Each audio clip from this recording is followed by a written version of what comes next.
Alhamdulillah nahmaduhu wa nasta'inuhu wa nastaghfiruh wa na'udzu billahi min shururi anfusina wa min sayyiati a'malina may yahdihillahu fala mudilla lahu wa may yudlil fala hadiya lahu. Asyhadu an la ilaha illallah wahdahu la syarika lah wa asyhadu anna Muhammadan 'abduhu wa rasuluhu la nabiyya ba'da. Allahumma shalli wa sallim ala nabiyyina Muhammadin wa ala alihi wa sahbihi wa man tabi'ahum bi ihsan ila yaumiddin. Amma ba'd. Ibu-ibu sekalian yang dimuliakan Allah Subhanahu wa taala, alhamdulillah kita bisa berjumpa dalam keadaan sehat walafiat. Mudah-mudahan pertemuan ini diberkahi oleh Allah Subhanahu wa taala. Terima kasih atas undangannya untuk bisa berbagi pada kesempatan pagi ini tentang satu topik yang barangkali mudah-mudahan bisa menguatkan kita semuanya ya. Kita beri judul menangis boleh tapi menyerah jangan ya.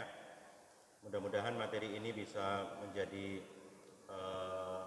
wawasan sekaligus motivasi terutama buat diri saya, keluarga dan semuanya ya, untuk bisa menjalani kehidupan ini dengan lebih ridho kepada takdir Allah Subhanahu wa taala. Yang pertama nanti saya membahas dulu tentang menangis ya. Nanti berikutnya tentang bagaimana prinsip-prinsip barangkali supaya kita ini sebagai seorang mukmin tidak mudah menyerah dalam menghadapi kehidupan ini. Karena kita tahu bahwa yang namanya hidup itu pasti banyak masalah, betul ya Bu ya? Kalau banyak cucian itu namanya laundry ya. Kalau banyak masalah itu namanya hidup. Jadi jangan sampai kemudian kita bermimpi hidup kita ini nggak punya masalah. Ya. Jadi kalau kita membahas tentang menangis ya, menangis itu sebetulnya sunnatullah, betul ya, ibu ya. Bahkan bagi seorang bayi yang baru lahir, bayi yang belum bisa bercakap-cakap, bayi yang nggak ngerti apa-apa gitu, maka menangis itu adalah alat komunikasi yang utama, betul ya. Jadi menangis itu sebetulnya adalah alat komunikasi yang utama bagi seorang bayi. Dan nah ini yang penting nih ya, ternyata memang sunnatullahnya menangis itu, ternyata Allah menciptakan menangis itu salah satu hikmahnya adalah bagaimana manusia itu bertahan hidup. Nah, dalam konteks kehidupan jasmani kita melihat bayi itu kalau dia sedang lapar dia nangis, kalau dia sedang kepanasan dia nangis, ya. Kalau dia sedang kedinginan dia nangis. Artinya menangis itu adalah cara bayi itu untuk mengkomunikasikan kepada dunia luar bahwa saya ini sedang tidak nyaman, ya, saya ini sedang terancam. Gitu. Nah, dalam konteks kehidupan hati, ya, ruhani, maka menangis itu ternyata juga merupakan salah satu ciri hidupnya hati seorang hamba. Jadi kalau seorang mukmin itu hatinya hidup, maka dia itu banyak menangis kepada Allah Subhanahu wa taala untuk menyesali dosa-dosanya, ya. Kemudian banyak menangis untuk mensyukuri segala nikmat Allah Subhanahu wa taala. Karena kan yang namanya air mata itu bisa air mata kesedihan, bisa air mata kebahagiaan. Ya. Jadi bisa juga merupakan tanda-tanda kesabaran kepada Allah Subhanahu wa taala, bisa juga merupakan tanda-tanda rasa syukur kita kepada Allah Subhanahu wa taala. Nah, hikmahnya air mata kalau dijelaskan di literatur-literatur, hadis-hadis Rasulullah, ayat-ayat Allah yang kita semuanya baca ya. Yang pertama, air mata yang menumpah atau ditumpahkan karena Allah Subhanahu wa taala itu ternyata merupakan sarana kita dicintai dan dilindungi oleh Allah Subhanahu wa taala. Ya. Ini ada sebuah hadis yang diriwayatkan oleh Imam At-Tirmidzi, insyaallah hadis ini sahih ya.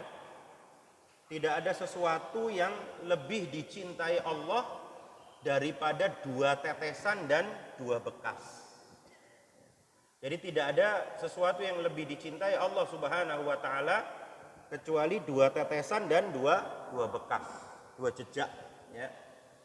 Tetesan apa itu? Yang pertama, air mata yang menetes karena takutnya kepada Allah Subhanahu wa taala.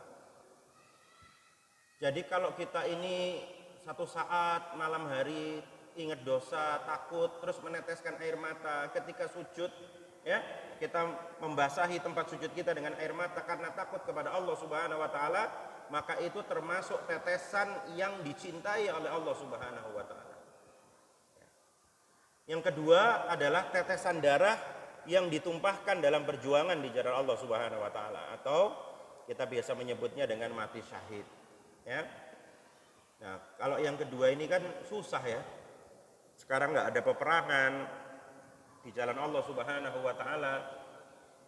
Maka yang pertama, air mata yang takut kepada Allah inilah yang harusnya kita sering coba lakukan. Ya. Ada satu cerita yang masyhur, ya, diceritakan oleh ustadz-ustadz kita yang pernah kuliah di Al-Azhar di Mesir. Jadi di Mesir itu kan ada masjid namanya Masjid Amr bin As.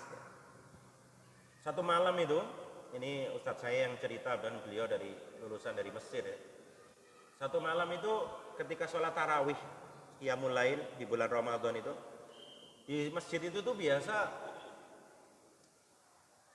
karena imamnya bagus tuh banyak jamaah itu yang meneteskan air mata. Kecuali ada satu mahasiswa Indonesia itu yang ya boleh dibilang itu ngapunten, ya, hampir jarang sekali nangis karena anaknya itu ya suka guyon gitu, ya, rodok nakal gitu. Nah, satu malam itu, ya ini namanya hidayah, ya. Satu malam itu tiba-tiba anak ini tuh nangisnya tuh paling keras, ya. Sampai teman-temannya itu bingung. Kenapa ya anak ini yang nggak pernah nangis tuh tiba-tiba malam itu kok nangisnya paling keras? Ada sahabatnya tuh kemudian bertanya, "Akhi, kenapa antum tuh kok rasa-rasanya kok hampir nggak pernah menangis gitu, ya?" Ya orangnya ya kayak begitulah gitu, ya, dibanding teman-temannya. Kok malam ini tuh tiba-tiba antum nangisnya paling keras gitu. Ternyata dia bilang, "Saya itu menangis karena saya itu merasa hati saya ini udah keras sekali. Jadi saya itu menangis karena saya kok selama ini nggak bisa menangis gitu. Ya, sedangkan teman-teman saya ini semuanya itu baru dibacakan ayat Quran tuh udah neteskan air mata. Saya tuh nangis karena kenapa? Saya tuh kok susah sekali menangis gitu. Ya, berarti air mata hati saya ini susah untuk takut kepada Allah Subhanahu wa taala. Dan tiba-tiba malam itu saya tuh merasa, ya Allah, seperti luluh gitu, ya, dengan dosa-dosa yang saya lakukan, dengan kerasnya hati yang sudah saya rasakan. Ya, kemudian ustadz saya itu mengatakan, kalau kita itu susah menangis, setidaknya menangislah karena Anda itu susah menangis. Jadi kalau ibu-ibu ini kajian, baca Quran, zikir, kok saya itu susah nangis ya Pak, ya gitu, ya. Maka menangislah karena ibu itu susah menangis. Berarti ada sesuatu di dalam hati ibu-ibu, di dalam hati saya ini yang membuat kenapa ya saya itu dulu gampang sekali menangis, tapi sekarang tuh saya susah sekali. Saya kebetulan kemarin baru pulang dari Madiun, ngisi kader-kader kesehatan di Hotel The Sun Hotel Madiun.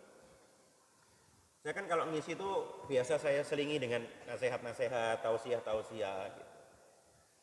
Dan ini sebetulnya materinya itu materi tentang kesehatan ibu-ibu, bukan materi tentang agama. Nah, ada satu peserta itu yang tiba-tiba tuh nangis gitu, saya tuh sampai heran gitu. Ya, hanya gara-gara saya mengucapkan begini. Kan kadar-kadar kesehatan itu kan ngapunten ya, gajinya kan kecil sekali Bu. Kerjaannya banyak tapi gajinya kecil. 6 bulan itu kadang-kadang cuma dikasih 300.000. 6 bulan ya. Kebayang nggak ya? 600.000, padahal mereka ini ujung tombak negara. Ya, dokter sedikit, perawat sedikit, kader kesehatan ini yang luar biasa. Makanya Kalau ada acara-acara begitu tuh biasanya dinas kesehatan tuh ngasih mereka uang saku itu. Hanya untuk sekedar mengganti transport. Nah, ibu itu menangis tuh hanya gara-gara saya bilang begini. Allah itu kalau sayang sama kita, Allah itu kalau sayang sama ibu-ibu, maka Allah itu pasti akan berikan masalah. Saya cuma ngomong gitu. Ya, jadi Allah itu kalau sayang sama kita, itu justru ibu-ibu itu akan dikasih masalah. Kenapa? Karena dengan masalah itu kita bisa jadikan sajadah itu menjadi tempat curhat terindah. Karena kalau nggak punya masalah, kita guyon-guyon tok, melaku-melaku tok, belonjo-belonjo tok, lupa itu sama Allah Subhanahu wa taala. Tapi kalau dikasih masalah, dikit aja kita dengarkan Alhamdulillahi Rabbil Alamin. Beda tuh rasanya. Betul nggak, Bu? Ar-Rahmanir Rahim. Itu rasanya di hati tuh seperti Allah tuh dekat sekali sama kita. Makanya, Bu, kadang-kadang Allah itu menghancurkan rencana kita sebelum rencana kita itu menghancurkan kita. Jadi kita punya rencana, wah luar biasa itu. Iya kan? Sama Allah Subhanahu wa taala dihancurkan sebelum rencana itu terjadi. Karena Allah lebih tahu kalau rencana itu terjadi, bisa jadi rencana itu menghancurkan kita. Mungkin kalau kita jadi rencana itu sudah mulai arang-arang ngaji. Betul ya? Sudah mulai jarang-jarang baca Quran. Justru hati-hati kalau ibu-ibu ini dikasih oleh Allah itu dunia. Justru harus hati-hati. Profit meningkat, ya kan? Kemudian apalagi? Pokoknya dana uang berlimpah. Justru saat itu tuh kita harus banyak istighfar, banyak ta'awud, ya. A'udzubillahi minasyaitonirrajim. Jangan-jangan kita lupa. Ya. Nah, artinya kisah yang kader tadi, kadang-kadang justru dengan dikasihkan masalah yang bertubi-tubi gitu ya. Kita justru bisa melunakkan atau membuat hati kita ini lebih peka dengan dosa-dosa kita, dengan nikmat-nikmat Allah Subhanahu wa taala. Nah, dua bekas yang dicintai Allah, tadi dua tetesan. Dua bekas itu adalah bekas kita ini berjuang di jalan Allah Subhanahu wa taala, seperti misalnya sahabat siapa yang pengen mati syahid nggak bisa-bisa, akhirnya meninggalnya di tempat tidur. Sahabat siapa, Bu? Khalid bin Walid. Itu penuh dengan luka-luka. Dan luka-luka itu nanti bersaksi di hadapan Allah Subhanahu wa taala. Yang kedua adalah bekas melaksanakan kewajiban dari kewajiban-kewajiban kita kepada Allah Subhanahu wa taala. Jadi ibu-ibu, kalau panjenengan ini sholat, lutut kita sakit karena sholat, rukuk kita sakit karena sholat, belum lagi nanti kalau umroh haji, betul ya? Yang namanya fisik itu luar biasa, nyeri-nyeri, sakit-sakit gitu. Semua itu nanti akan bersaksi di hadapan Allah Subhanahu wa taala, dan bekas-bekas di tubuh kita itu adalah bekas-bekas yang dicintai Allah Subhanahu wa taala.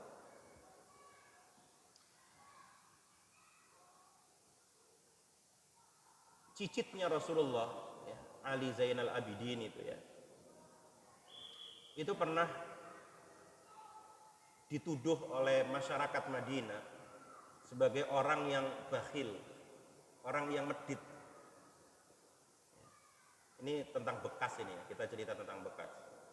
Jadi beliau tuh sempat dianggap sebagai seorang yang bakhil, seorang yang medit. Biasalah ya, orang ngomongin kita itu kan mesti ada aja. Nah, ketika beliau meninggal, baru diketahui bahwa di punggungnya beliau itu ada bekas di sini. Yang memandikan itu menemukan ada bekas.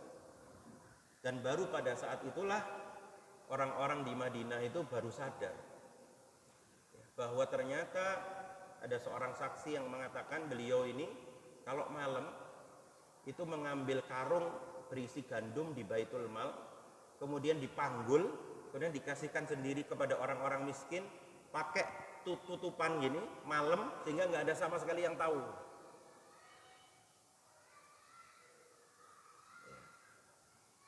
Sampai orang-orang yang merasa besok paginya itu sudah ada gandum di depan rumahnya itu semuanya menangis bahwa ternyata yang selama ini mengantarkan gandumnya itu adalah cicitnya Rasulullah SAW.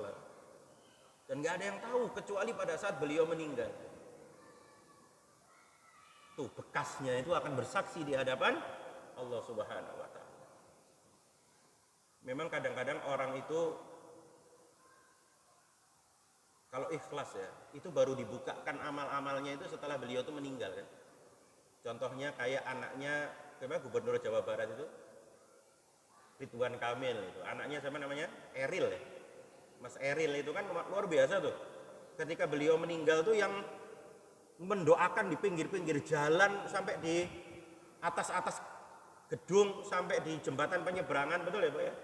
Kan luar biasa, baru tahu bahwa ini anak gubernur ini banyak sekali membantu orang miskin. Insya Allah ya. Lahirnya di Amerika, tinggalnya di Asia, meninggalnya di Eropa, dimakamkannya di Asia. Betul nggak itu? Lahirnya kan di Amerika, Eril, tinggal di benua Asia, meninggal di benua Eropa, dimakamkan di benua Asia. Kalau kita kan lowok waru ya terus ibu ya. Lahir lowok waru ngaji ya lowok. Ya, tapi kalau Eril ini, masya Allah. Ya, jadi memang bersedekah itu, berbuat baik itu boleh ditampakkan, ya. Tapi banyak juga yang mengatakan lebih afdol disembunyikan. Ya, itu menjadi salah satu sebab seseorang itu husnul khotimah. Ada satu lagi hadis yang saya tidak tampilkan di slide ini adalah salah seorang yang akan dilindungi Allah Subhanahu wa Ta'ala di hari kiamat nanti. Ada 7 golongan, masih ingat ya. Salah satunya adalah seorang laki-laki yang menyebut Allah di tempat yang sepi sehingga kedua matanya meneteskan air mata. Ini hadis riwayat Imam Bukhari dan Imam Muslim. Wa rajulun dzakarallaha khaliyan fafafadat ainahu atau kama qala Rasulullah sallallahu alaihi wasallam. Seorang laki-laki yang menyebut Allah di tempat yang sepi sehingga kedua matanya meneteskan air mata. Dan dulu itu para salafus saleh itu sering Bu kalau safar itu tiba-tiba dicari di mana nggak ada gitu ya. Seperti ada kisah Abdullah ibnul Mubarak itu satu malam sama murid-muridnya dicari nggak ada. Rupanya beliau itu lagi sembunyi di pojokan kamar lagi nangis. Kemudian beliau mengatakan gelapnya kamar saya aja kayak gini, apalagi nanti gelapnya dikubur katanya. Insya Allah. Jadi orang-orang dulu tuh begitu. Ya, para ulama, para salafus saleh itu tempat sepi itu akan mengingatkan mereka kepada kematian, mengingatkan mereka kepada kuburan. Sepinya kita pada saat orang-orang yang mengantarkan kita, sanak famili kita 40 langkah dari kuburan kita, ya toh? Pada saat itulah kita merasa kita sendiri harus mempertanggungjawabkan semua perbuatan kita di dunia ini. Yang kedua, menangis itu hikmahnya bisa menambah kekhusyuan kita kepada Allah Subhanahu wa Ta'ala. Ya. Jadi salah satu hikmah Allah Subhanahu wa Ta'ala memberikan kita air mata itu adalah air mata itu akan menambah kekhusyuan kita ketika kita beribadah kepada Allah Subhanahu wa Ta'ala. Dalilnya ada dalam surat Al-Isra ayat 109. Ya. Wa yakhirruna lil adqani yabkuna wa yaziduhum khusyu'a. Dan mereka tersungkur bersujud sambil menangis, maka bertambahlah atas perasaan mereka kekhusyuan. Jadi mereka itu kalau orang-orang yang hatinya bersih, ya, orang-orang yang dekat dengan Allah Subhanahu wa taala, hatinya itu ikhlas kepada Allah Subhanahu wa taala, mereka itu gampang sekali tersungkur bersujud. Ini ayat ini tuh masih ada lanjutannya, dan mereka kemudian tersungkur kembali gitu ya. Nanti dibaca suratnya ini. Jadi sampai berkali-kali mereka itu tersungkur menangis kepada Allah Subhanahu wa taala. Jadi hikmahnya di ayat ini adalah ketika kita itu berhasil ya memposisikan atau mengkondisikan, bukan memposisikan ya, mengkondisikan hati kita ini benar-benar khusyuk kepada Allah Subhanahu wa taala, mengingat dosa-dosa kita, bersyukur terhadap nikmat Allah Subhanahu wa taala, ya, maka air mata itu betul-betul akan menambah kekhusyuan kita kepada Allah Subhanahu wa taala. Mudah-mudahan Allah Subhanahu wa taala memudahkan kita ini dan menjadikan kelembutan pada hati kita. Jadi mintalah kepada Allah itu hati yang khusyuk, hati yang lembut, hati yang gampang sekali meneteskan air mata kepada Allah Subhanahu wa taala. Ya. Dan mudah-mudahan air mata yang kita teteskan kepada Allah itu termasuk air mata yang dicintai oleh Allah Subhanahu wa taala. Dan yang ketiga, ternyata air mata itu tidak bertolak belakang dengan kesabaran. Ya, bahkan air mata itu justru menjadi bukti tanda kesabaran kita kepada Allah Subhanahu wa taala. Artinya menangis itu tidak akan mengurangi kesabaran. Yang mengurangi kesabaran itu mengeluh. Apa Ibu-ibu? Mengeluh, sambat. Ya, makanya saya sering bilang dunia ini terlalu singkat untuk dibuat sambat. Betul ya? Seandainya sambat itu bisa mengurangi berat badan saya itu sambat tuh tiap hari. Ya kan? Tapi untungnya kan enggak ya, jadi harus olahraga kan. Jadi sambat tuh tidak merubah apa-apa gitu. Dan di dalam Al-Quran ada seorang nabi yang disifati dengan sobrun jamil, ya kan? Kesabaran yang indah, yaitu Nabi Yakub alaihis salam. Nabi Yakub itu anaknya Nabi Ishak alaihis salam, berarti cucunya Nabi Ibrahim alaihis salam. Ya, makanya para ulama itu mengatakan bahwa Nabi Yakub itu adalah salah satu wujud doa dari Nabiullah Ibrahim alaihis salam. Rabbi habli minas solihin. Jadi Nabiullah Ibrahim itu kan berdoa terus, berulang-ulang kan, Rabbi habli minas solihin. Dan ternyata anak keturunannya Nabi Ibrahim sampai beberapa generasi itu adalah nabi. Betul ya? Anaknya Nabi Yakub siapa yang jadi nabi? Nabi Yusuf. Berarti Nabi Yakub dan Nabi Yusuf itu adalah wujud doanya Nabi Ibrahim. Bayangkan tuh berapa generasi Bu jadi nabi semua. Ya, itu luar biasa kan? Jadi jangan bosan-bosan, jangan menyerah untuk berdoa.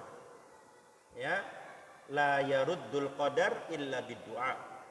Tidak ada yang bisa merubah takdir kecuali doa. Jadi doa itu bertempur di langit sana. Kalau menang maka takdir kita dirubah sama Allah Subhanahu wa taala.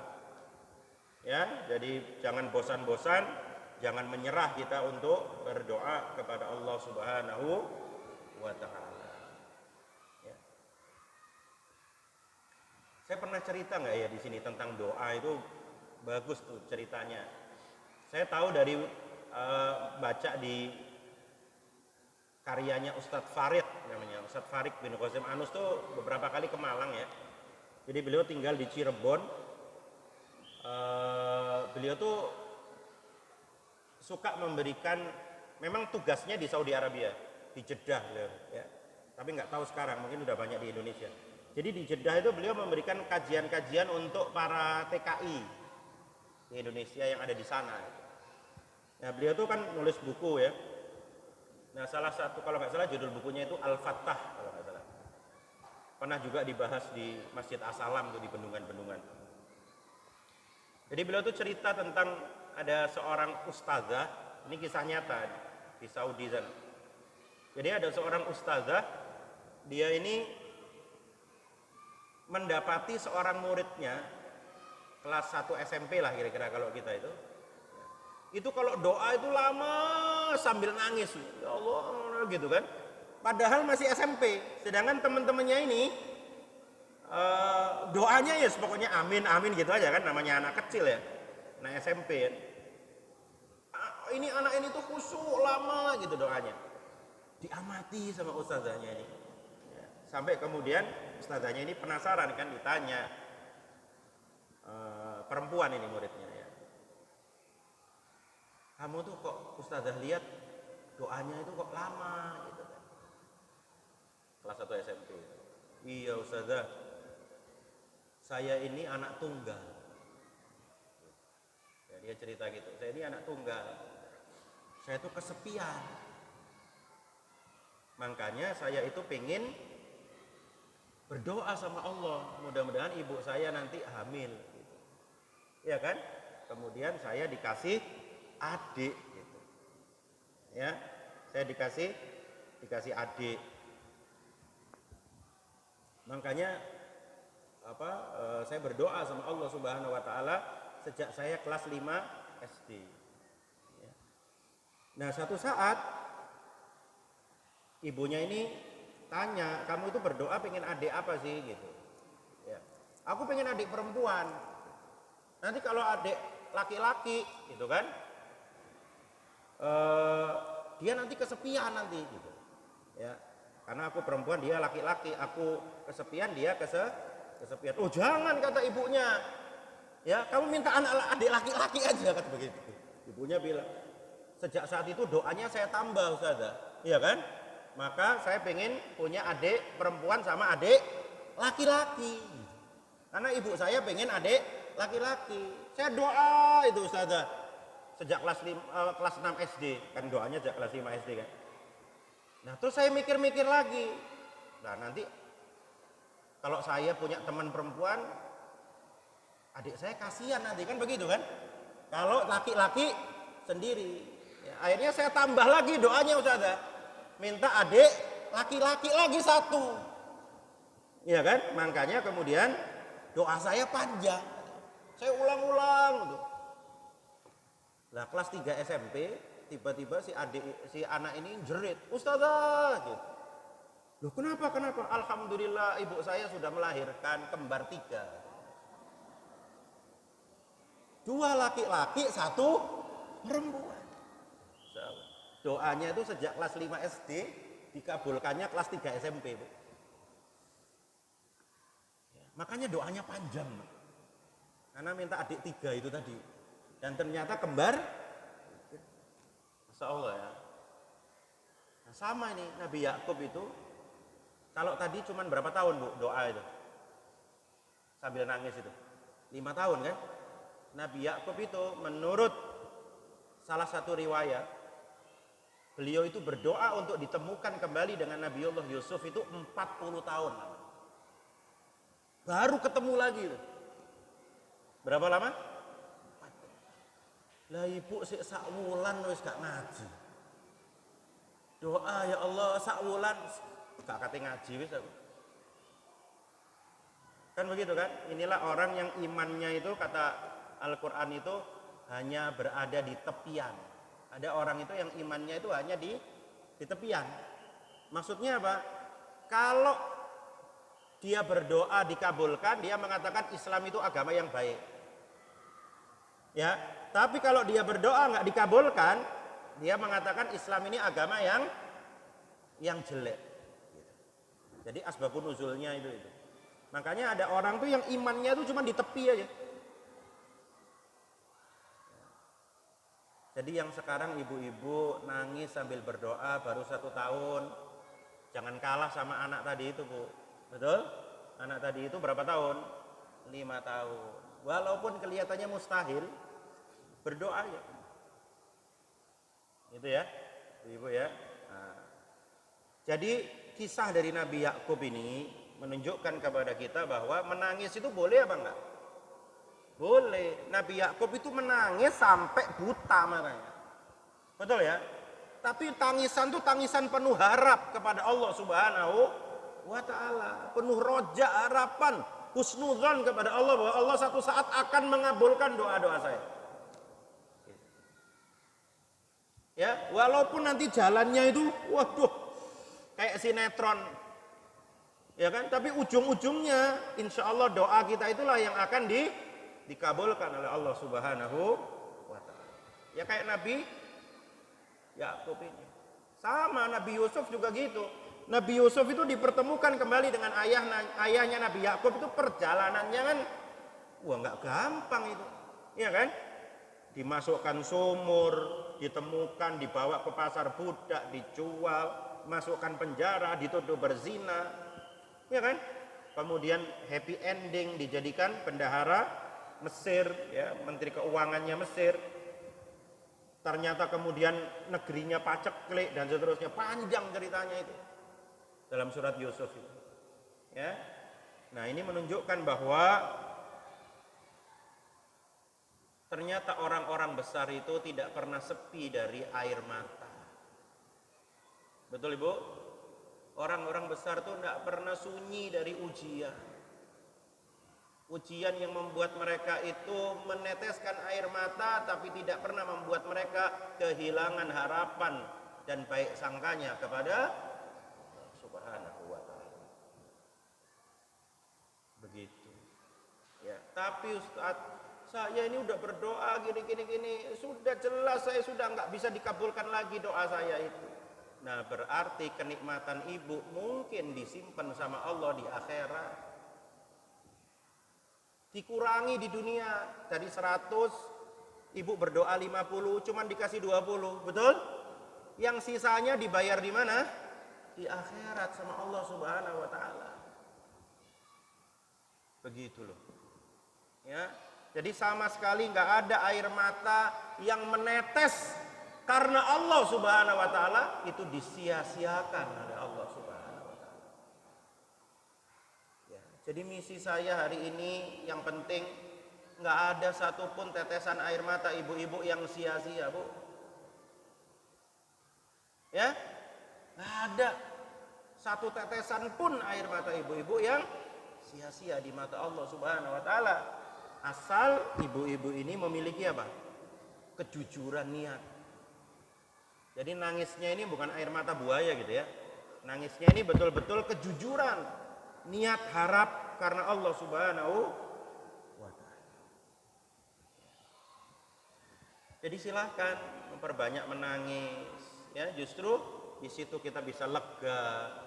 Dan menangis itu sama sekali bukan tanda orang itu lemah, Bu. Rasulullah itu juga menangis. Menangis itu hanya membuktikan bahwa kita manusia biasa. Ya. Seperti itu kira-kira. Itu 3 hikmah kalau dari kita melihat dari ayat-ayat Allah dan hadis Rasulullah SAW. Nah sekarang karena saya backgroundnya medis ya, sedikit aja sebelum kita membahas bagaimana kiat-kiat kita tidak mudah menyerah gitu ya. Secara medis itu ini satu aja, sebenarnya jurnalnya banyak. Ya, saya tunjukkan satu aja. Penelitian di Jepang ya, tahun berapa ini ya? 2016, 6 tahun yang lalu. Jadi penelitian ini meneliti tentang dampak air mata, tears of joy bahasa Inggrisnya, TOJ, tears of joy. Ya, jadi air mata kebahagiaan, tears of joy. Jadi anak-anak muda Jepang itu kan banyak yang stres kan, ya, banyak yang bunuh diri, banyak yang stres. Nah kemudian mereka kan dikonseling di sekolah atau di kampus gitu ya. Nah ketika di konseling itu ada yang menangis, ada yang nggak menangis, gitu ceritanya di riset ini. Ya, ada sekitar sebentar. In this investigation, 257 students. Jadi sampelnya lumayan, ada 257 murid students ya, itu yang diteliti gitu. Ada yang menangis, ada yang tidak menangis gitu ya. Dan ternyata ini yang menarik ini, orang Jepang itu gini aja diteliti, Bu. Ya, orang nangis itu diteliti.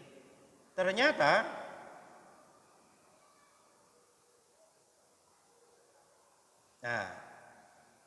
tears of joy frequency, jadi seringnya orang itu meneteskan air mata positively with perception of improved physical well-being. Jadi ketika dikasih kuesioner, mereka suruh mengisi persepsi mereka tentang kesejahteraan dirinya, kesehatan fisiknya, mereka merasa bahwa orang yang banyak menangis itu fisiknya lebih sehat. Ya. Dan perception of reduced stress after tears of joy. Dan mereka merasa bahwa setelah menangis, mereka merasa stresnya itu menurun. Gini ya. As well as with self-reported emotionally compared to peers. Jadi dibandingkan dengan teman-temannya yang lainnya. Oke. Nah, disinilah kemudian riset ini memberikan rekomendasi perlu dilanjutkan riset-riset yang lebih tajam, lebih banyak, bahwa ternyata implikasi dari menangis pada saat konseling itu luar biasa dampaknya pada kesehatan fisik dan mental. Jadi apa yang disebutkan oleh Allah dalam Al-Quran ya, apa yang disebutkan Rasulullah SAW itu diteliti juga dalam pengetahuan modern, dan ternyata memang orang-orang yang menangis dalam konseling, artinya bisa mengungkapkan, meluapkan perasaannya dalam konseling terus dia menangis ya, itu ternyata berkorelasi terhadap persepsi dia terhadap kesejahteraan fisik atau kesehatan fisik dan menurunnya stres. Gitu kira-kira. Ya Bu, jadi menangis itu boleh apa enggak? Sangat boleh. Justru Anda kalau lagi kajian gini bisa nangis itu, wah, nanti pulang itu lego kan? Biasanya makannya banyak ya. Ya Bu ya. Nah, kira-kira begitu. Nah, itu yang tentang menangis. Saya membahas supaya kita lebih memiliki wawasan ya. Berikutnya tentang menyerah jangan. Nah, saya mulai dari satu puisi ya, dari seorang sufi dari Turki namanya Jalaluddin Rumi. Mungkin pernah mendengar ya, Jalaluddin Rumi. Jadi Jalaluddin Rumi itu membuat sebuah puisi itu yang buat saya itu luar biasa ya. Judul puisinya itu Guest House. Tahu guest house, Bu? Apa guest house itu? Penginapan itu ya. Hotel tapi kecil lah. Kalau istilahnya TVRI zaman dulu itu losmen. Ada sinetron zaman dulu itu. Ya, betul, Sri Kandi atau apa itu. Saya masih kecil. Ya pokoknya yang tahu losmen pasti tahu Brahma Kumbara lah. Ya, itu kira-kira begitu ya. Nah, guest house. Kenapa Jalaluddin Rumi menulis tentang guest house ini? Dia mengatakan bahwa diri kita ini seperti guest house. Setiap hari itu ada tamu yang datang silih berganti. Betul Bu ya? Ada tamu yang namanya kebahagiaan, a joy, betul? Ada tamu yang namanya depression, kesedihan, depresi. Ada tamu yang namanya minus, keburukan, kemalangan, ya kan? Keprihatinan gitu ya. Jadi tiap hari itu kan bahagia, sedih, nangis, guyu, datang sini berganti kan. Bahkan kadang-kadang yang namanya minus, keburukan, keprihatinan, kesedihan, kedukacitaan itu nggak diundang sama Allah sama diri kita, betul ya? Tapi sama Allah dikirim itu. Seperti unexpected visitor, seperti tamu nggak diundang aja, moro-moro teko, gitu. Tiba-tiba datang gitu. Nah kata Jalaluddin Rumi itu apa? Welcome and entertain them all. Maka kita harus ridho, terima semua itu. Kenapa Bu? Karena yang namanya guest house, yang namanya hotel, tamu itu pasti check out. Betul nggak? Ada tamu hotel, saya di sini aja seumur hidup, nggak ada. Betul nggak? Tamu itu mesti check in, habis itu check out maksimal jam 12 siang. Betul nggak? Ya. Kenapa kok kita diminta untuk menerima semua itu? Karena semua itu pasti akan pergi. Setuju nggak ini sama Jaldan Rumi? Iya, kabeh ku mesti pergi. Semuanya akan meninggalkan kita. Kira-kira gitu.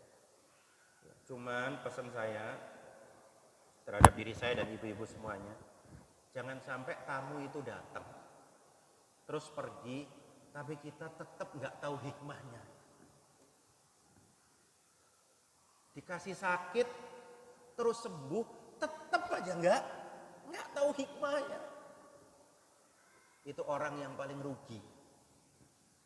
Jangan sampai badai itu berlalu, kini pancet kayak begitu. Paham ya Bu ya? Ya, jadi jangan sampai tamu itu check in, sebulan check out, sebulan itu kita gagal mencapai hikmahnya. Kita nggak dapat pengampunan dari Allah. Kita tetap aja nggak meningkat keimanannya. Kita tetap aja nggak makin rajin lah. Jangan sampai kayak gitu. Kalau bisa tamu itu yang namanya apapun lah datang terus pergi, bisa meningkatkan kesabaran kita, bisa meningkatkan rasa syukur kita, bisa meningkatkan bacaan Quran kita gitu.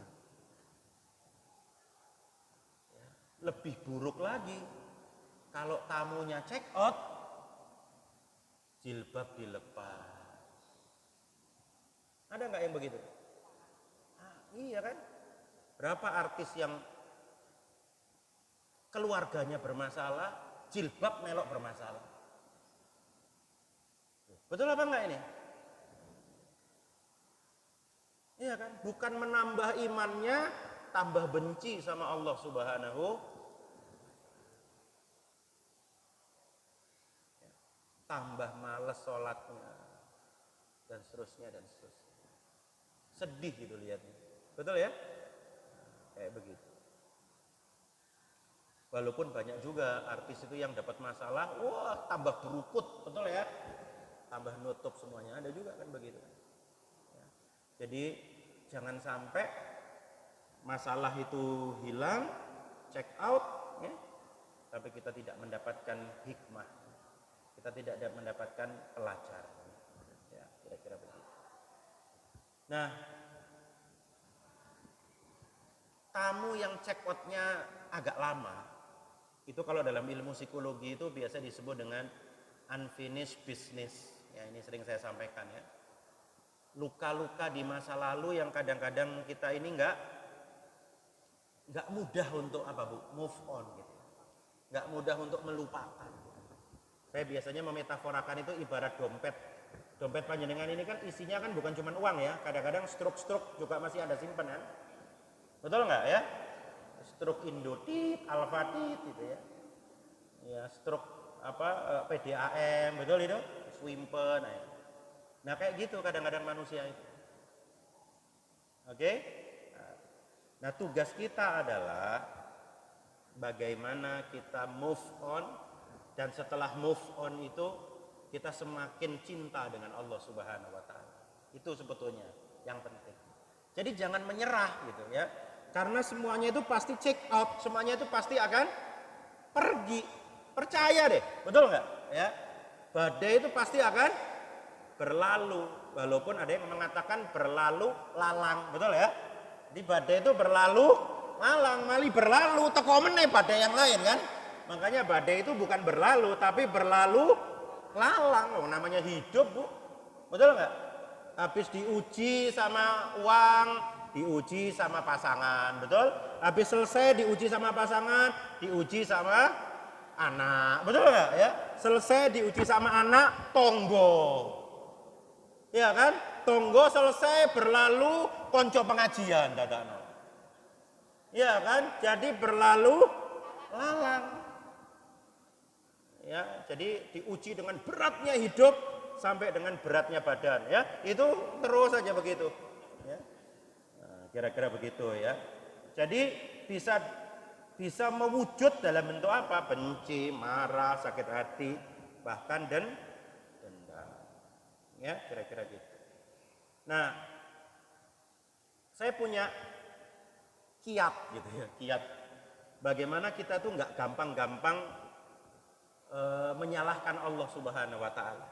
Jadi supaya nggak gampang menyerah itu, saya tuh suka memetaforakan ujian, masalah, rasa sakit, luka masa lalu itu dengan pijat refleksi. Pernah pijat refleksi ya, Bu ya? Sakit nggak, Bu? Sakit. Tapi kenapa Ibu kasih uang tuh yang menyakiti Ibu? Betul nggak, Bu? Iya kan? Punya langganan kan? Aduh, mari ngono. Engko wulan ngarep toko mana ya, Bu ya? Bulan depan suruh datang lagi. Betul? Iya kan? Padahal dia jelas-jelas menyakiti Ibu. Bahkan dikasih tips. Betul? Iki rada beda iki. Tak kayak tambahi tip aja kan gitu. Kenapa, Bu? Kok dikasih tips? Kenapa orang yang menyakiti tukang pijat refleksi itu kok bisa Ibu kasih uang, Ibu suruh datang lagi? Sebabnya kenapa? Betul, karena Ibu yakin mindset bahwa orang itu nggak akan menyakiti kita, tapi justru rasa sakit itu akan menyehatkan. Nah pertanyaannya, kenapa sama tukang pijat Ibu bisa husnudzon, sama Allah Ibu suudzon? Betul nggak, Bu? Ya, kenapa sama tukang pijat Ibu kasih uang tuh, sama Allah Ibu caci maki, itu takdir? Betul? Kan bertolak belakang kan? Lah kalau tukang pijat aja Ibu yakin bisa menyehatkan Ibu, pasti Allah itu memberi rasa sakit untuk menyehatkan iman kita semuanya. Betul? Menyehatkan hati kita supaya hati kita itu lebih cinta sama Allah Subhanahu.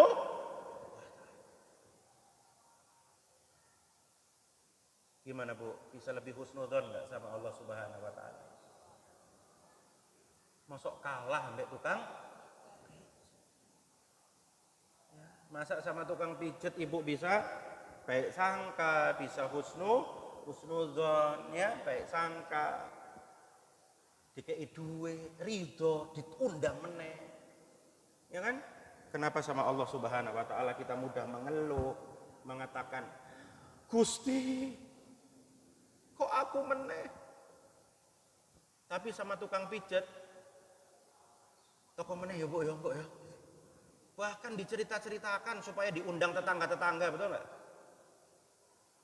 Di endorse istilahnya orang sekarang. Betul, Bu?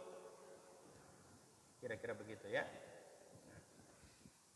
Yakinlah bahwa ini ada dalam surat Al-Baqarah ayat 214, bahwa kita jangan mengira kita akan masuk surga padahal kita belum diuji oleh Allah Subhanahu wa taala seperti orang-orang sebelum kita. Dan memang di ayat ini tuh diceritakan kan, am hasibtum an tadkhulul jannata walamma ya'tikum mathalul ladzina khalau min qablikum massathumul ba'sa wad-dharra wa zulzilu. Ada 3 macam malapetaka, ujian, rasa sakit yang ditimpakan oleh Allah kepada kita. Ini bertingkat-tingkat. Yang pertama, baksa, lah baksa itu seperti hujan itu gremes itu. Tik, tik, tik, ringan. Kalau sakit itu panu lah. Ya, Bu ya. Yang kedua, wad-dharra, itu sudah mulai berat. Sudah mulai menyakiti. Sudah mulai membuat Ibu nggak bisa tidur. Sudah mulai membuat Ibu galau. Tapi paling topnya itu ujian itu namanya wazulzil. Tahu surat Al-Zalzalah? Itu surat tentang apa, Bu? Goncangan. Tentang gempa. Betul? Jadi ada ujian itu yang wazulzilu, menggoncangkan. Kalau istilahnya teman saya itu mengkopiok kehidupan. Tahu dikopiok kehidupan? Nah, kayak gitu. Kalau Anda pernah merasakan begitu, insya Allah Anda ini orang-orang pilihan Allah Subhanahu wa Ta'ala. Karena wazulzilu itu hanya diberikan biasanya kepada orang-orang solih, pilihan Allah Subhanahu wa Ta'ala. Lek wong cemen biasa imani bu, gak kuat, durung-durung nang dukun, betul? Panu nang dukun, betul nggak? Nggak kuat. Untung ada pesulap merah yang membongkar trik perdukunan. Jadi kalau ibu itu merasa hidup ini digoncangkan, insya Allah ibu ini orang-orang ya, Nabi dan Rasul dan orang-orang yang membersamai itu goncangannya kayak gitu bu. Sampai dikatakan kan, hatta yaqular rasul walladzina amanu ma'ahu mata nasrullah. Sampai berkata para rasul dan orang-orang yang beriman bersamanya mengatakan mata nasrullah. Ya Allah, sampai kapan pertolonganmu ini datang ya Allah? Bayangkan. Ini menunjukkan betul-betul tuh di antara harap dan cemas gitu ya kan. Udah mau putus asa gitu loh. Mata nasrullah, ya Allah sampai kapan? Ya Allah kayak gini ini ya Allah. Sampai gitu. Kemudian dilanjutkan oleh Allah Subhanahu wa Ta'ala meyakinkan di hati orang-orang muslim, mukmin beriman itu, biasanya Allah akan kirimkan malaikat untuk membisiki di dalam hati-hati orang yang beriman itu, ala inna nasrallahi qarib. Ingatlah sesungguhnya pertolongan Allah itu amat dekat. Bener nggak bu? Orang yang beriman tuh kadang-kadang orang sing bisiki. Sabar. Sebentar lagi pertolongan Allah itu datang. Ala inna nasrallahi. Ya. Kenapa Allah berikan wazulzilu derita itu? Karena katanya Rumi itu sering justru derita, masalah, luka itu menjadi tempat masuknya cahaya hidayah kepada kita. Berapa banyak bu orang berjilbab karena masalah itu? Berapa banyak orang umroh karena masalah? Yang tadinya nggak mikir umroh tuh, jadi mikir. Kira-kira begitu.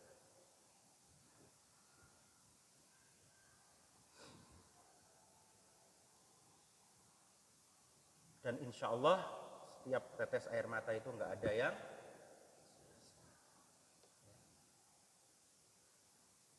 kira-kira begitu ibu-ibu semua.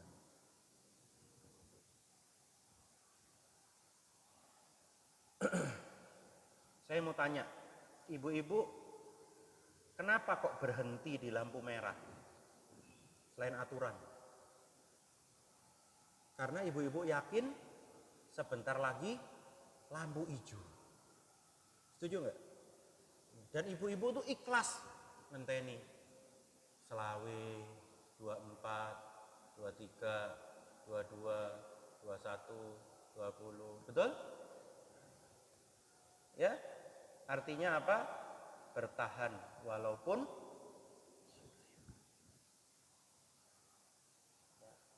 dan cari cara bertahan itu yang islami. Ya, kalau istilahnya anak sekarang itu healing, iya dong? Healing yang syar'i. Ojo healing itu sing asal-asal healing, ya party-party toh, gitu ya Bu ya. Tapi cari healing itu yang islami, yang ngaji, baca Quran, sedekah, ya, umroh itu termasuk, ya healing yang islami. Saya tuh sedih ya. Kadang-kadang saya tuh punya temen gitu, ya Islamnya bagus, tapi healingnya itu malah campur-campur gitu. Ono yoga, ono iki, bingung saya jadinya. Ono yoga sufi barang tuh, ya tuh, sampai saya tuh bingung. Seperti orang bingung gitu. Udah Bebek ya? Harusnya kan pakai healing yang lebih Islam.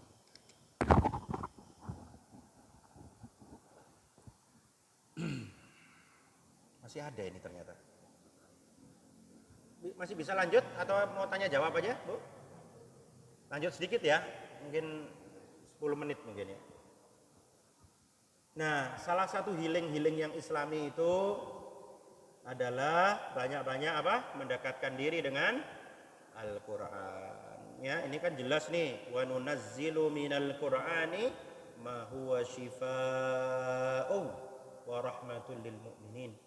Dan kami turunkan Al-Qur'an sesuatu yang menjadi syifa, penawar ya, obat dan rahmat bagi orang-orang yang beriman. Ya. Dari mana Al-Qur'an itu bisa menyembuhkan? Yang pertama karena huruf-hurufnya. Karena hurufnya Al-Qur'an itu sempurna, berpasangan gitu ya. Yang kedua karena irama. Jadi irama itu punya efek penyembuhan. Sebetulnya ada materi tentang Al-Qur'an ini, ada materi khusus ya. Mungkin nanti satu saat yang kajian berikutnya kita bahas. Jadi suara itu bisa menyembuhkan, irama. Ibu pernah nggak dengarkan irama musik terus tambah sumpek tuh? Pernah dengarkan itu? Sumpek kan begitu kan? Pernah ya? Berarti irama itu mempengaruhi jiwa nggak? Mempengaruhi. Ya, makanya ibu-ibu kalau sekarang itu lagi sumpek di rumah, putar aja murotal itu 24 jam. Cari yang bacaannya itu paling ibu senangi gitu. Ya, cari yang bacaannya itu bisa menyentuh kalbu. Kan bacaan itu kan selera ya, Bu ya. Ya kan? Masing-masing itu kan Anda punya selera, sukanya ini, sukanya itu gitu. Cari puter gitu. Kalau lagi galau tuh puter, kan banyak speaker-speaker yang jual-jual itu kan. Nah, yang ketiga adalah isi Al-Qur'an. Termasuk yang kita bahas tadi itu kan Al-Baqarah 214 itu kan isi Al-Qur'an itu. Betul ya? Diberikan kepada kita kaji, hati kita itu merasa lebih lega. Jadi Al-Qur'an itu cara kita untuk tidak menyerah sebenarnya, bertahan. Allah Subhanahu wa taala itu berikan kepada kita Al-Qur'an dengan keselarasan hurufnya yang sempurna, dengan iramanya ya, dengan isi-isinya yang menghibur. Coba Ibu baca surat Yusuf, terhibur kan? Baca sejarah-sejarah dalam Al-Qur'an itu terhibur sekali kita. Ya.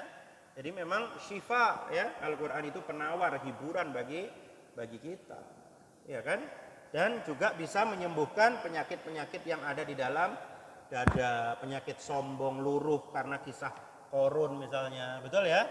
Penyakit putus asa, luruh karena sifat dari Nabiullah Yusuf, kisah dari Nabiullah Yusuf alaihis salam misalnya. Banyak sekali kisah-kisah dalam Al-Qur'an itu yang meluruhkan penyakit-penyakit di dalam dada.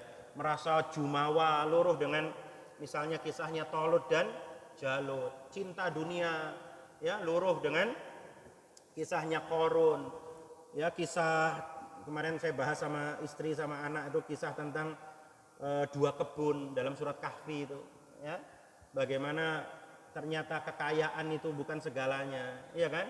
Jangan sampai kita menyandarkan kekayaan kita hanya karena ilmu kita, kehebatan kita, tapi semua itu adalah dari Allah Subhanahu wa taala, ya. Sebagaimana kata-kata Nabiullah Sulaiman, hadza min fadli rabbi. Ya, semua itu dari Allah Subhanahu wa taala. Ada satu ayat Al-Qur'an yang saya tuh suka ngulang-ulang. Kalau sedang ada masalah atau hati ini lagi galau gitu ya. Karena ayat ini tuh buat saya tuh luar biasa gitu. Dalam surat Duha. Tahu kan ya asbabun nuzulnya surat Duha itu ya. Diceritakan bahwa pada saat itu Rasulullah itu lupa tidak mengucapkan insya Allah.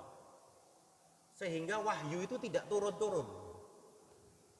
Ya, jadi wahyu itu enggak turun sampai Rasulullah itu disebut sebagai orang gila. Naik gunung yang biasa wahyu itu turun, kok enggak turun gitu. Rasulullah itu sampai hampir putus asa. Bahkan ada yang mengatakan Rasulullah itu sampai mengatakan, ya Allah, apa saya ini sudah enggak jadi Rasul lagi? Gimana sih Bu? Biasa dikirimi sama suami WA, terus mari ngono tak di WA belas. Gimana rasanya Bu? Sedih, WA di-read gak dijawab. Jadi kalau kita punya kekasih terus kita mau WA gak dijawab tuh, ono apa iki yo? Kayak aku gak diridhoi karo bojoku gitu. Nah ini bayangkan Rasulullah itu posisinya kayak begitu. Iya kan? Kemudian di puncak-puncak putus asa itu biasanya Allah akan memberikan jawaban. Wadduha wal laili idza saja ma wadda'aka rabbuka wa ma qala. Ma wadda'aka rabbuka wa ma qala. Tuhanmu tidak meninggalkan engkau ya Muhammad dan Tuhanmu tidak membenci engkau. Ini diulang-ulang, Pak. Kalau kita lagi dikasih masalah, ma wadda'aka rabbuka wa ma qala. Tuhanmu tidak meninggalkan kamu dan Tuhanmu tidak membenci. Masya Allah kan? Kalau kita itu punya masalah terus kita mengucapkan ma wadda'aka rabbuka wa ma qala, ma wadda'aka rabbuka. Tuhan Allah enggak membenciku. Allah tidak meninggalkan aku. Gimana rasanya, Bu? Karena kan kadang-kadang dalam masalah itu yang membuat kita berat itu kita merasa sendiri ya. Lonely gitu. Iya Bu ya. Nah, dengan ayat ini tuh seakan-akan ma wadda'aka rabbuka wa ma qala. Tuhanmu wahai Muhammad tidak pernah meninggalkan kamu, enggak pernah sendirian gitu. Dan Tuhanmu tidak pernah membenci. Ya. Mudah-mudahan ini bisa diulang-ulang di rumah gitu ya saat sedih. Wadduha wal laili idza saja ma wadda'aka rabbuka wa ma qala. Jadi Rasulullah, para sahabat, istri-istri Rasulullah itu suka mengulang-ulang ayat-ayat tertentu semalaman loh. Supaya ayat itu tuh betul-betul merasuk di dalam hati. Jadi sholat malam itu tidak harus ibu murojaah 1 juz. Ada 1 ayat aja ibu ulang-ulang semalaman sampai ibu neteskan air mata sampai merasuk dalam jiwa. Itu kebiasaan salafus saleh itu. Ya, jadi 1 ayat aja tapi ibu itu renungi, tadabburi, rasakan ma wadda'aka rabbuka wa ma qala. Sampai ya Allah, Allah enggak pernah meninggalkan aku. Itu luar biasa. Betul ya, Bu ya? Ya kayak ibu punya musik suka ngulang-ulang itu loh. Enak lagu ini, tak baleni meneh. Sampai rusak kasetnya ke zaman biyen itu loh, Bu. Bulet gitu kan. Itu kan karena diputer bola balik. Ya. Oke, dan banyak-banyak zikrullah kepada Allah Subhanahu wa taala.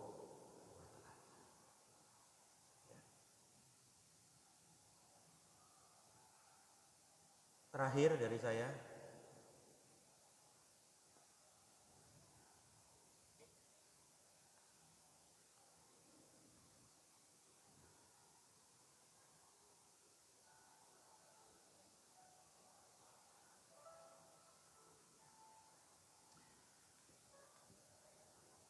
saat nanti kita sudah berada di ujung hidup kita. Tanya yang sudah pernah kena COVID. Saat nafas itu sudah tersengal-sengal. Saat detak jantung kita melemah. Yakinlah ibu-ibu. Kita nggak akan ingat masalah-masalah dunia lagi. Kita nggak akan ingat si fulanah pernah menyakiti kita. Kita nggak pernah ingat si fulanah pernah menusuk kita dari belakang. Kita nggak pernah ingat si fulan tuh punya hutang sama kita dan belum dibayar. Nggak ingat kita. Yang kita ingat itu sholat-sholat kita, sedekah-sedekah kita, amal-amal soleh kita. Kita udah nggak ingat lagi dendam sama orang. Betul? Kita nggak akan ingat lagi kita pernah dibohongi berkali-kali. Nggak ingat, yang kita ingat cuman ya Allah, salatku diterima nggak ya Allah? Ya Allah, hajiku mabrur nggak ya Allah? Ya Allah, aku ini suami yang baik nggak ya Allah? Ya Allah, aku ini istri yang diridhoi sama suamiku nggak ya Allah? Ya Allah, aku ini ayah yang baik nggak? Ya Allah, yang kita ingat tuh cuman akhirat, amal zoli. Kita nggak ingat lagi orang pernah nyakitin kita. Nggak ingat lagi. Oleh karena itu ibu-ibu, kalau sekarang Anda pernah dibohongin, dizolimin, dan Anda tetap berbuat baik dan mendoakan orang itu, itulah nanti yang insya Allah akan nemenin kita sampai akhir hidup kita. Jangan pernah sedikit pun menyesal berbuat baik pada orang yang salah. Tetap berbuat baik. Bahkan kalau ibu-ibu mampu, maafkan orang itu. Sebagaimana kata-kata Nabi Yusuf kepada 12 saudaranya. Ketika 12 saudaranya itu sudah minta ampun sama Nabi Yusuf di hadapannya, dan Nabi Yusuf bisa menghukumnya satu persatu sekehendaknya. Betul Bu? Karena sudah membuangnya, menjauhkannya dari orang tuanya. Apa kata Nabi Yusuf? Qala la tathriba alaikumul yaum.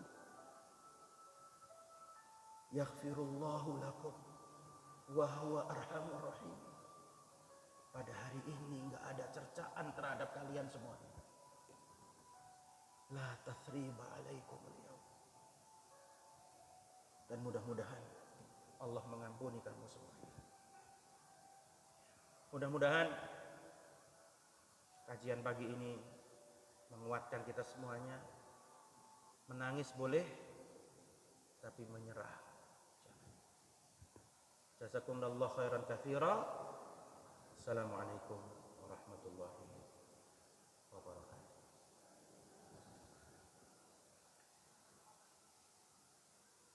Monggo kalau ada 1-2 pertanyaan. 3 ya. Ya, silakan.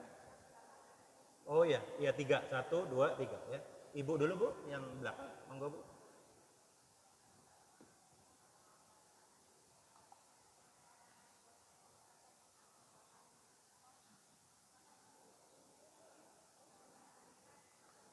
Saya nggak dengar. Ada mic-nya atau Ibu bisa maju Bu? Ngapunten ya.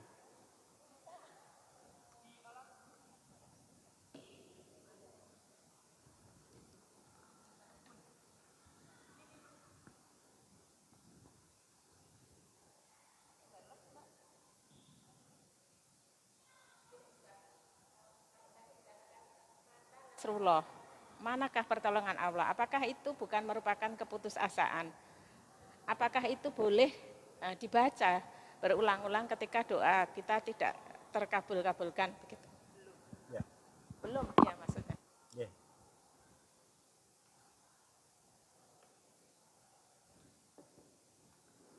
Ditampung dulu sekalian biar nggak bolak-balik Bu, nanti kasihan mic-nya. Kasihan orangnya maksudnya, bukan kasihan mic-nya.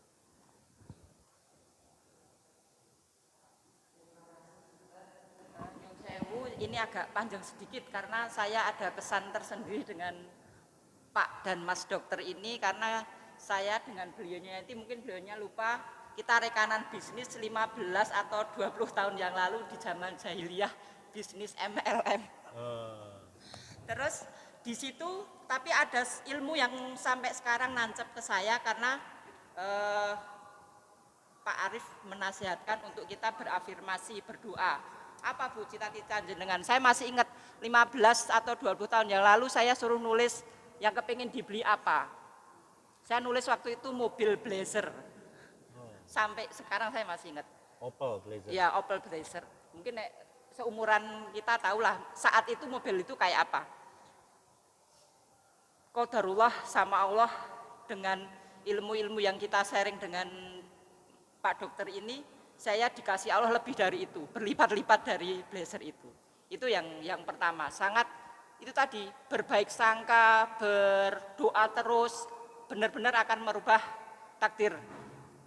Yang menurut kita ternyata Allah lebih tahu apa yang jadi kebutuhan kita. Yang kedua tentang nangis itu tadi Dokter. Nangis itu apa saya ini tipikalnya gembeng atau gimana ya, kalau saya lihat sesuatu, lihat TV itu mesti merbesmili yang kira-kira menyentuh, terus kita mendoakan orang mesti merbesmili, tidak sebanding dengan badan saya yang tinggi besar. Terus yang ketiganya itu saya punya formula yang mungkin kalau saya salah mohon dibenarkan, tentang berhubungan dengan nangis tadi. Saya itu kalau datang pusing, kepala nyut-nyut itu langkah pertama yang saya ambil itu nangis dulu. Nangis dulu sampai puas, habis itu minum kopi, baru kalau nggak sembuh minum obat. Makasih dokter, terima kasih. Satu lagi, matur nuwun Bu.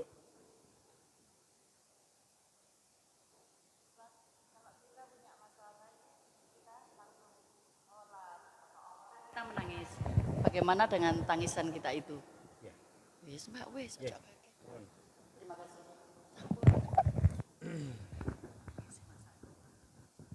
Sudah ya, 3 cukup ya, karena waktunya ya. Iya. Terima kasih, pertanyaannya luar biasa.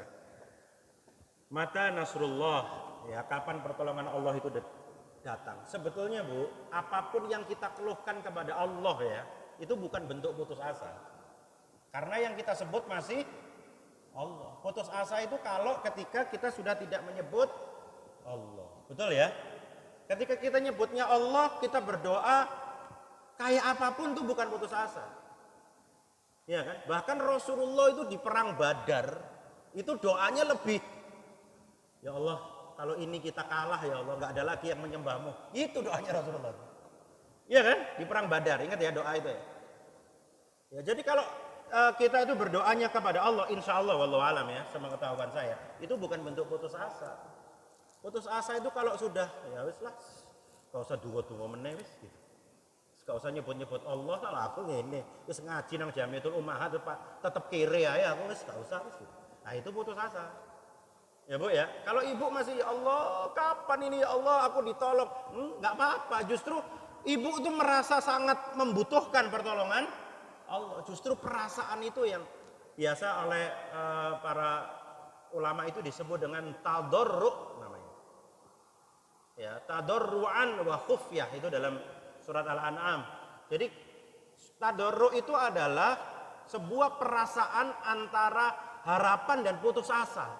Kata Imam Ahmad bin Hambal itu tadarru itu maksudnya adalah ketika seakan-akan ibu itu terombang-ambing di lautan, nggak ada siapa-siapa, hanya berpegangan pada satu dahan kayu, sudah mau tenggelam, ibu nyebut ya Allah, kapan pertolonganmu? Nah, itu tadarru.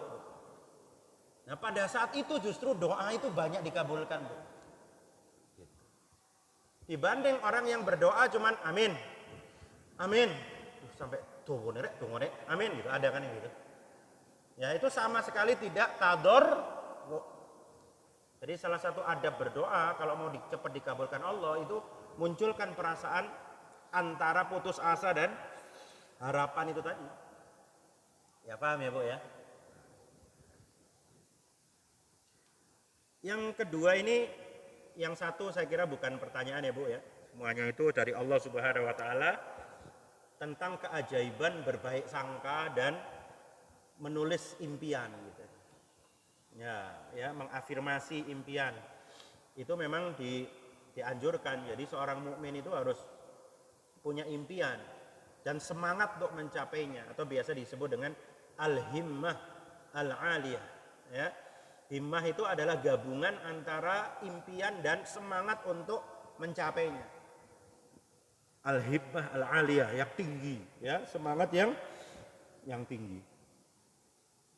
Nah, kemudian yang kedua tadi tentang masalah gembeng. Ya memang ada tipikal orang tertentu yang mudah menangis. Ya. Nah, itu ya memang bawaan dari sana. Ya, lebih mudah menangis gitu ya. Yang kedua, sebetulnya itu bisa jadi ibu mungkin sifatnya nggak begitu, karena kalau saya lihat ibu itu kayaknya orangnya lebih tas-tas gitu. Kalau saya melintas ya, bisa jadi perjalanan hidup ibu itu yang membuat ibu itu mudah menangis.